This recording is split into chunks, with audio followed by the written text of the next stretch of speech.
Aujourd'hui, le truc s'intéresse à un outil fondamental, la caméra. Il en existe une multitude de modèles, mais les deux grandes familles sont les caméras film et les caméras vidéo. Ce bref exposé va vous faire comprendre les principes de base de la caméra film. La caméra vidéo sera disséquée une autre fois.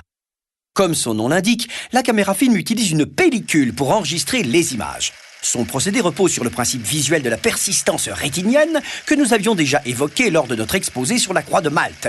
Une série d'images fixes défilant devant notre œil produit l'illusion du mouvement.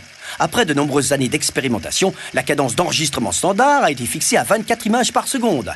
Valeur qui suffit à créer l'illusion, quelle que soit la rapidité du mouvement filmé. Pour des effets spéciaux, comme les ralentis et les accélérés, on fait parfois varier cette valeur. Mais approchons-nous du cœur de la bête et profitons de sa dissection pour faire un peu d'étymologie. Il s'agit d'une chambre noire dont le principe fut décrit dès Aristote et nommé en latin camera obscura, c'est-à-dire chambre obscure. Nos langues pressées n'en ont retenu que le premier mot, caméra. Voici son dispositif simplifié pour vous en faciliter la compréhension. Le film est stocké dans ce qu'on appelle un magasin qui contient deux bobines. La bobine pleine, débitrice, contient la pellicule vierge et la bobine vide, réceptrice, recueillera au fur et à mesure la pellicule exposée. Les deux bobines sont motorisées et le même moteur entraîne la pellicule grâce à un mécanisme qui permet de l'immobiliser à intervalles réguliers devant la fenêtre de prise de vue. Plusieurs systèmes existent, mais tous, comme notre célèbre croix de Malte, permettent de transformer un mouvement de rotation continue en mouvement de rotation saccadé. Vous remarquerez les deux petites boucles aménagées sur la pellicule afin d'amortir les à-coups de ce système. Diabolique.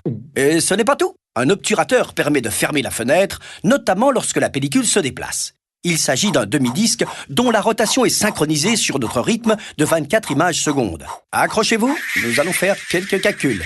Pendant un demi-tour, soit 1/48e de seconde, la pellicule est exposée, puis cachée pendant l'autre demi-tour.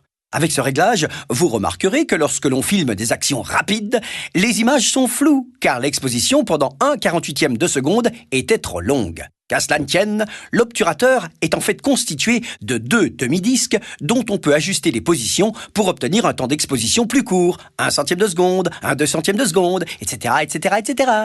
L'exposition de la pellicule étant plus courte, les images sont plus nettes. Mais attention, cette netteté n'est pas toujours souhaitable, car elle diminue la fluidité de la séquence. À vous de trouver le bon réglage.